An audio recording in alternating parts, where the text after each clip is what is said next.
November 16 ஞாயிற்றுக்கிழமை. மறக்கப்படுவதில்லை. யாக்கோபே, இஸ்ரவேலே, இவைகளை நினை. நீ என் தாசன். இஸ்ரவேலே, நீ என்னால் மறக்கப்படுவதில்லை. எசாயா 44:21. நம்மிடத்திலே பல காரியங்களை கர்த்தர் சொல்லும்போது, மறந்து போகாதே, மறந்து போகாதே, இவைகளை நினை என்று சொல்லுகிறார். அதே நேரத்தில் அவரும் நம்மை எப்பொழுதும் தம்முடைய நினைவிலேயே வைத்திருக்கிறார்.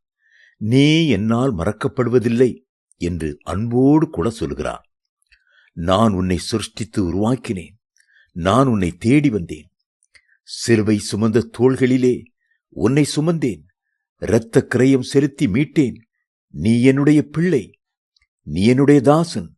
நீ என்னால் மறக்கப்படுவதில்லை என்று சொல்லி தேற்றுகிறார்.